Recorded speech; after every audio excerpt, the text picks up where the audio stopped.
So a lot of people have seen The World Before Her, and people responded in very many different ways. I wanted to ask you a couple of questions that come to me as a journalist, because what you do as a filmmaker, as a documentary filmmaker, is in a way similar to what I would do when I go out reporting. So a lot of people, I found a lot of people asking these questions on social media, so I thought I'd bring them to you, and also through my own lens of seeing the film. One of them is an issue of, this is the first film that has shot inside a Durga Vahini camp.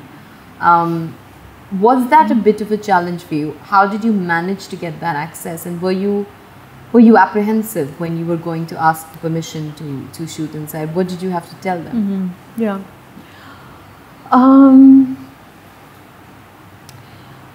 I have a feeling that you probably, when you decide, when you put your head to something, you make it happen, right? It's when you're making a documentary, and this is not just me. It's really a characteristic of a lot of documentary filmmakers and journalists. You know, sort of intrepid journalists. Your job is to get access to worlds that are hidden. You know, your job is to get access to places that other people wouldn't get access to, wouldn't have the patience to access, or in a lot of cases the tenacity to access. So for me, it's very clear that that's my primary function as a documentary filmmaker. And so with this, I just knew, like when Prachi told me that these things exist, I just thought, chalo, I'm going to film in this camp. And there were a lot of people that said, you're never going to get in, you're never going to get in. But you never listen to those voices, because I firmly believe that if you want to achieve something, like if you can. And I think that's because most people actually do want to talk. Most people do want to tell you about their lives. Most people do want to share their stories with you and their belief systems with you. They really do, because they believe, they have a conviction and they want to share that conviction. And often they're just looking for the right platform, or a person who will give them that space. But whether it's an opportunity or whether it's somebody that they feel that they can, that they can trust. And I think, so for me, it took a very long time to get access, and it wasn't even something that I broached right away.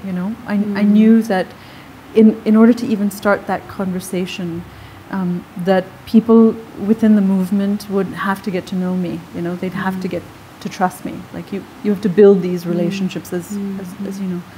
So that was the process, and with the Durga Vahini camp, with the Vishwa Hindu Parishad, with the RSS, because I was meeting a lot of these people, I was always really upfront and very honest about what the film was about. That it was about women, that I was looking at different groups of women, including Miss India, and also feminist groups, and that the film was going to be about this new India and the role of women in this new India, and what different kinds of Indian women wanted. So I think after a while they knew that I was in for the long haul, right? Because I was living here. So I think they just got to trust me. It got to the point where I would go to all of these Hindutva rallies, right? So I was constantly, I just sort of became Nisha Madam, It was always at, every few weeks you would find me at some, Hindutva rally. So, but when you spoke with these people, did you ever feel a sense of being wary about discussing your own political beliefs, or no? And you found them open to the fact that no. that you had a slightly different set of political beliefs? No, I don't think they were ever. I think what happened was just that the personal became so much more important than the political, with especially with Prachi and her family, and with Milind, who was somebody from the Bajrang Dal that I was filming with for a number of years, and even some of the members within the VHP. I mean, you must have felt this when you did your story, that even though you are, you know, you tell people that you don't agree with their beliefs and that your beliefs are different, you do find some kind of common ground. You know, you are able to have a conversation, and so it was never difficult for me to challenge them, but there was never a dialogue. You know what I mean? There was never a discussion because they were so firm. They were, you know, this wall goes up, right? There's a certain, you can't penetrate. You cannot dissuade them from, just as they couldn't dissuade me from my beliefs, you know? So, right, from their perspective, you know, they would say the same thing, right? I mean, a wall goes up. But it's interesting how tolerance still works. I mean, I've never been able to figure out how I've reported from and spent so much time around people who obviously don't see eye to eye with me. And it's somehow when you're in living rooms and having chai and chirwa, somehow it's amazing, isn't it? It doesn't matter, even if you're both extremely politically driven, which is possibly a very typical Indian feature. I don't know, but we just so. But you know, what is more interesting for me is I've been to some of these spaces, and the greater challenge that I find with a documentary filmmaker is the fact that there's a camera there.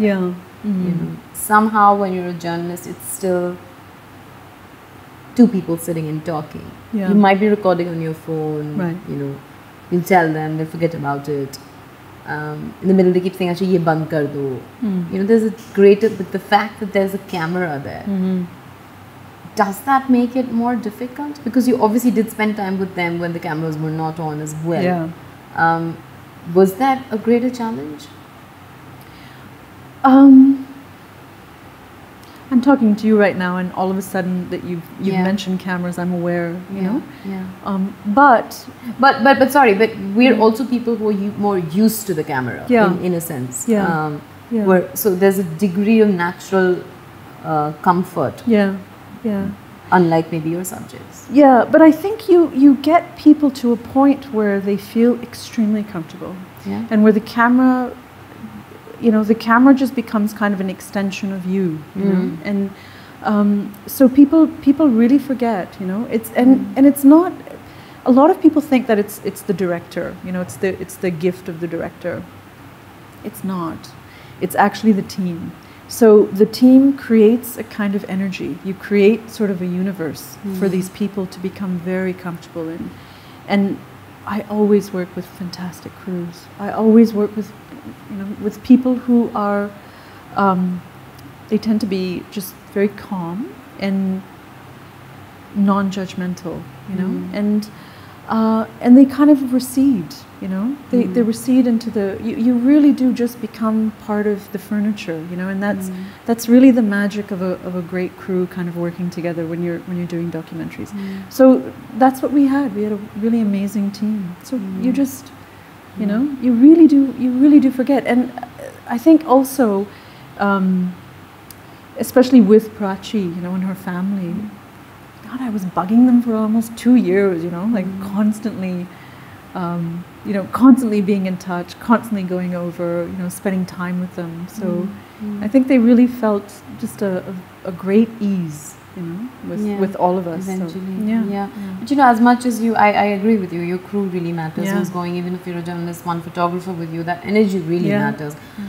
But so much is also dependent on the interviewer. So I wanted to ask you about a couple of, we're always learning more about the act of interviewing. What have been some of your biggest takeaways from this film, where talking to people and interviewing people is concerned?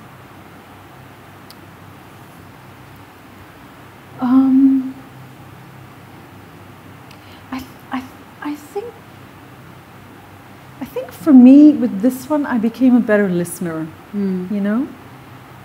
I think with this one, I kind of let them guide the process more than I did, you know? Like a lot of, it's a dance, you know? I mean, you're kind of, you're partners in it, you know? And I think usually maybe earlier I was maybe trying to lead it because I felt that that was my role in some sense, you know. And with this, I think what happened was I really let the conversation become organic, and I think there was no judgment in my tone. You know, maybe my questions were, they were still pointed, but maybe they were softer. Maybe they were delivered in a different, you know, just in a different voice. And I think that had to do with what I learned, you know, how I changed as a person, not just as a filmmaker, but just as a person over the course of making this film. So maybe I became less judgmental. I became less kind of agenda driven, you know.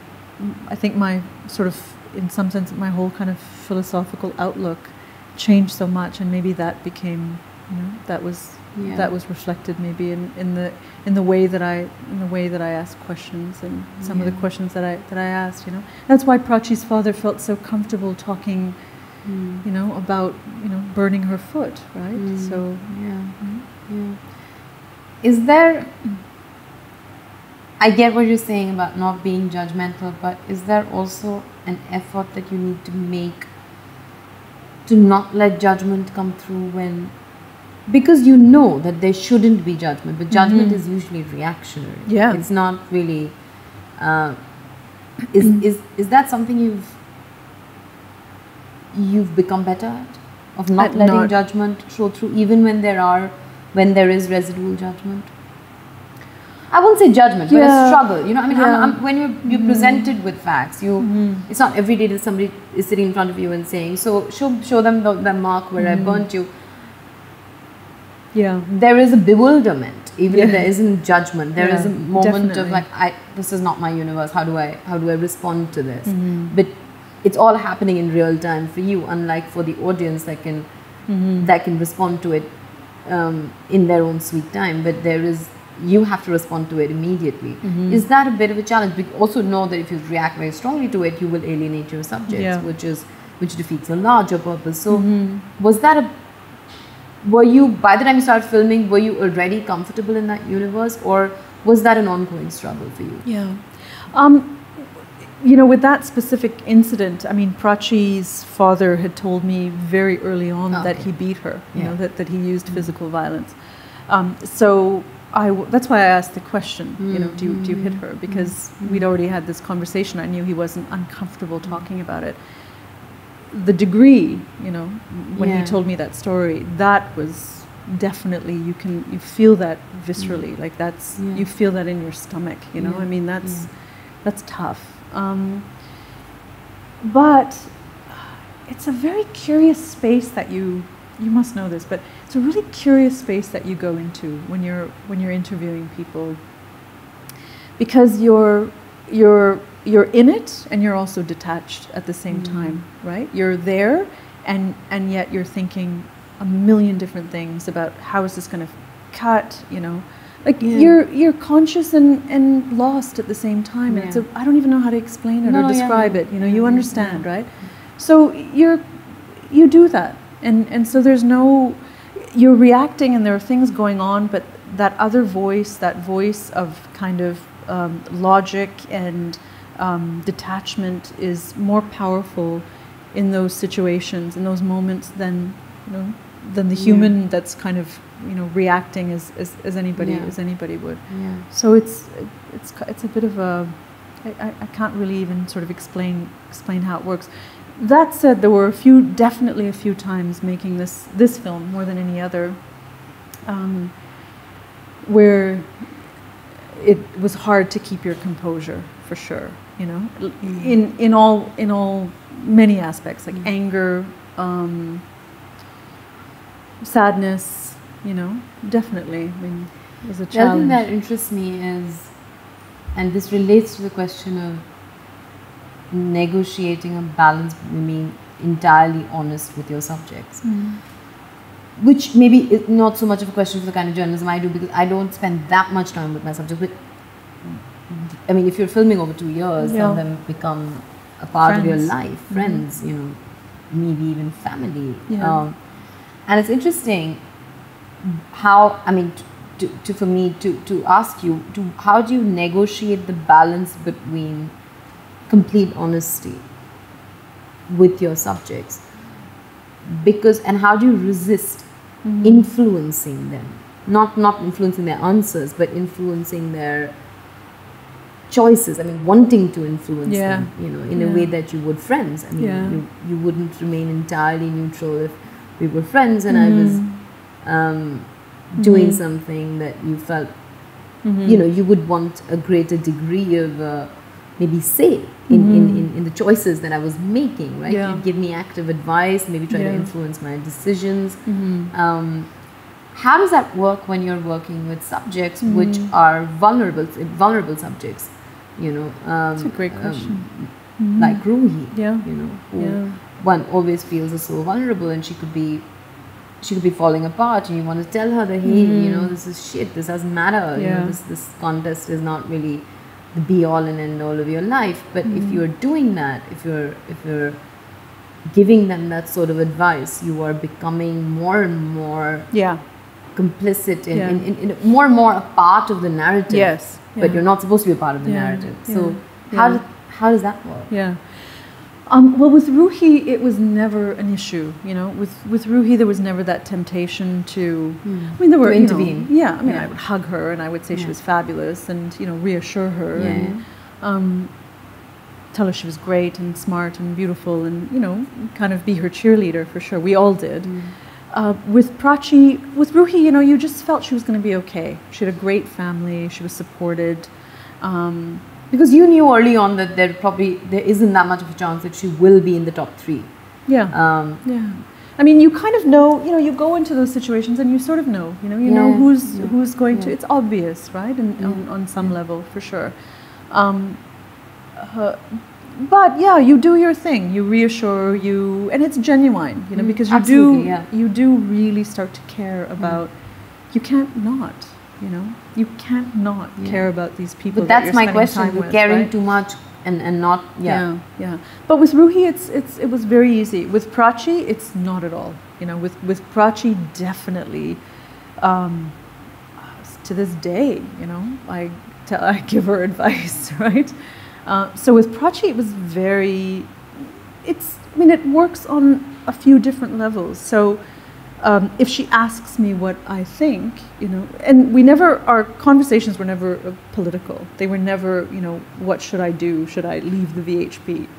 You know, there's no chance of that. You know, her beliefs are they're so deep. But when she talks about what it means to be a woman and her life and the choices that she has to make, of course, you know, and she asks me, I absolutely give her my honest opinion. And that was never a concern. I mean, this sort of influence that you start to have over your subject's life, because that does bring me to my next question, which is, how do you make the choice of how much of yourself you keep in the narrative and how much of, you know, whether to be completely absent as a director from your narrative, or whether to keep a bit of you in it, because you're also creating the events that are taking place in many different circumstances, right? I mean, you are, there is a screening and you are making people watch it, and that's very much a conceit. I don't know if it's a conceit, but it's an event that you're as much a part of as they. The energy in the room, it's not a lie, it's just something that is... Yes, you've created it. You've created it. For sure, you know, with this one, often, like, usually when I make documentaries, my voice isn't present, you know. You don't hear me asking the question when in the final film. You know, I always get the subject to sort of incorporate my question into their answer. And with this one, it didn't feel right to do that. You know, with this one, it felt like, even though I'm not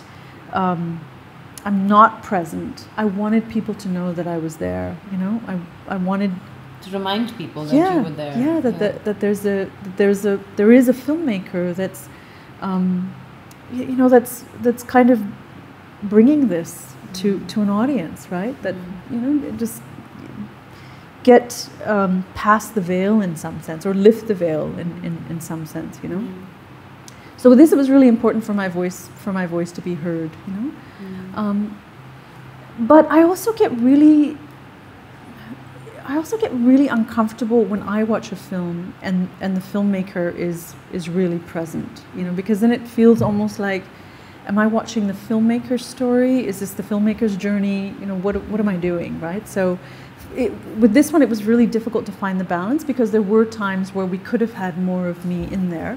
But both me and my editor kind of felt that was not, you know, the way to go. But where we felt almost instinctively that it was good to have my voice in, we left it in. So yeah. Sometimes there's no real conscious thought, you know. There's no real. You don't think about it so much as you feel your way through these things. Sometimes, you know. There was one. A lot of people when you're shooting, definitely. I mean, when you're, I think we're in the process. Definitely, it is really all instinct, no matter what. Yeah. I mean, some of it is learned instinct, but it's definitely all instinct. But I was thinking more in retrospect, when you start watching a film or when you're putting the film together, then the sort of ideas, Again, I think for me, it just becomes what feels right. You know, there was, you know, for example, there was something else that we shot that was a really powerful scene with Prachi and her father. It was a really powerful scene, but we ended up not keeping it in the film for a couple of different reasons, and one of them was that it felt too much about me. Like, it felt too much about it sort of took away the balance of you know, what we'd kind of created, which is you hear me occasionally, you know, but with this scene it kind of it sort of tipped it over, you know. There were a few people actually, and this is a very interesting point, and I actually didn't think about it at all in the edit, but I've been thinking about it now. There are a few people who've pointed out the scene that you talk about, where the pageant, where Prachi's family is watching the pageant, and Ruhi's family is watching the pageant. And both of those moments are constructed, right? I mean, in both of those moments, we've asked the families to sort of watch. And I never actually, somebody said, you know, you should have labeled that. You should have said, you know, this was something that you got them to kind of do. And I'd never thought about that. And now I think, actually, in retrospect, that would have been maybe the right. Really?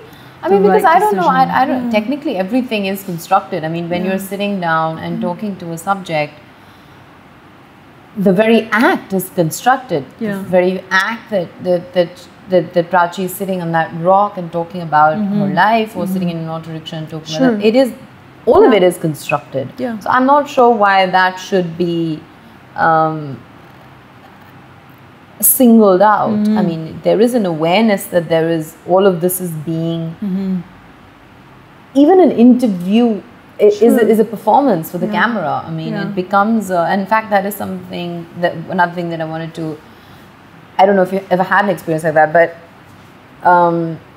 there are times when we're talking to people and they may not realize it consciously, but when they start talking, when they start giving an account of their life, you begin to see that there is a need to sound, for them to sound a certain way, which may not always be. There is an editing that's going on as they speak, and it's almost subconscious. You don't know what. I suppose all of us have it. Yeah. But when you get to know your subjects really well, you can particularly spot when they're. Yeah, you know, when they're not really in when, that. When they're not, that question of 100% honest, you know, and how do you negotiate that? You know, how do you look them in the eye and say, I'm not entirely sure you believe what you're saying at this point, or I'm not entirely sure you're not. You're being very honest at this point. You just call them on it. Yeah. Yeah, I've done that a number of times, but it also depends on how well you get to know them. You know, what your relationship is like with them, right? You don't do it to everybody. For example, Mark. You know, I really wanted to get past that persona and the facade and really get to know Mark as a person. You know, the way we did with Sabira. Sabira was. I really like her. Yeah. And we really tried to do that with Mark. But I didn't know him well enough to kind of say, you know, like, be real, right? You know. Yeah. Whereas with Prachi, you just, so many times, and we didn't use that stuff, but there's so many times where, you know, I would say, oh, that's bull, you know, or come on, like, you know, be real, right? I mean, you don't really mean that, or think about what you're saying, or, you know, where you sort of challenge her, right? So it depends on your relationship with the people that you're precisely why with, I don't know if there should be separate labels for it, because everything is constructed in that sense. I mean, the whole process is of journalism and of documentary filmmaking. Definitely. I mean, as soon as you put a camera, you're altering reality. You're creating an expectation, right? It's there. So, and you can never be sure. You can never be sure. I mean, it's not like people sit down. I mean, even the questions I'm asking you right now. Yeah. It's not like you woke up this morning, you know, put out some breakfast and started to consciously think. I mean, maybe you do, even to a certain degree. Ordinary people go about their lives and don't question a lot of their beliefs and prejudices and privileges on a daily basis. So typically as a journalist, when you thrust a mic in front of them and say, so what do you think about this? What do you think about your own life? A lot of times they're making it up on the spot. Sure, that's still coming from them and their worldview, but it's not like... But how true is it? Right? How true... Which is a question for all of us, which is a question for this discussion itself. I'm not saying in particular to the subject of your film or which is really... but my which will bring me to my final question, which is about, you know, there is also a need for a film like this to be. There's also an activist impulse, right? When you're making a film like this, or when you're engaging with issues and ideas like this, and essentially all activism comes from a certain set of political beliefs, and I don't mean political just in terms of relating to.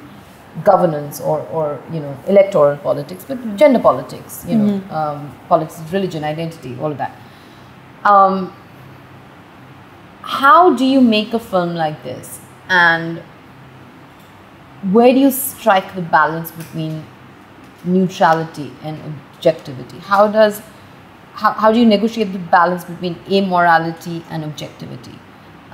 Because there is an outcome that you want, so you're also guiding your audience on how to, you know, the idea is also to give them certain tools, right, to think about certain issues that you're deeply concerned about, but it is also to be fair to your subjects, because it's not, you know, and the practicality of access, like one said. I mean, you can't go and barge in there in Times Now style and, you know, be confrontational and try to put them down and be aggressive and still hope that they're going to keep opening up their spaces for you. So how did you negotiate that balance? Was that tricky? And also, how have the responses been? Do people feel that you were too objective? I mean, some people. Yeah, for sure. Yeah, I mean, that's... I think a lot of people are kind of... I'm surprised, you know, for example, the fact that the VHP really loved the film. You know, and I don't know how to respond to that, you know. In some way you kind of think, oh my goodness, what have I done, you know? Because your political beliefs are so, they run so counter to, you know, what Hindutva kind of stands for. So yeah, you do think, oh, you know, really, what if I... Did you try to ask them why they love the film? What do they like about it? I think they've told me that they feel that it's really fair, you know. It's very fair, and they feel that it puts them in a good light, you know. And I think they feel that because it doesn't, with, you know, maybe with sort of one minor exception, it doesn't really editorialize. It doesn't sort of say to an audience, you know, these people are bad, you know. So I think in that sense they're really thrilled, because they see themselves the way I've portrayed them in the film. They have no issue with that, you know. So of course they're going to, you know, embrace it. That does surprise me. I was surprised by the reaction. But that's a really, really good question, you know. And I know that when we were putting the film together, it was a struggle definitely for my editor to not take sides sometimes, you know, to not sort of to say, you know, he would say often to me, like, this is wrong, you know, this is clearly, you know, I don't care what universe you're living in, this is wrong, this is unethical, and you have to, you know, you have to cut it here, or you have to take this stand. And it was hard for me to explain to him, but it's not that you become an apologist, you know, for any of the things in the film, for any of the experiences that any of the people go through, you know, for either what happens in the pageant world or what happens in the Durga Vahini camp. But for me, it was just the larger, it was just sort of the larger question, and there was a larger kind of, there's a larger framework, you know, that I was trying to get at, right? And that is this idea of freedom and this sense that no matter, you know, what we believe, right? Everyone is constructed, you know, and in that sense, if you use that kind of reasoning and that kind of thinking, which now I can't get away from, you know, how do you actually, how do you feel morally superior to another human being, you know? When your worldview and everything that you are is the product of so many things that are beyond your control, you know? So it was easy for me not to take sides. So. And would you do it any differently? Were you to redo this? No, I don't think so. I think I had to go through this process. So. I'm glad you wouldn't do it any differently. I wouldn't want to see it any differently.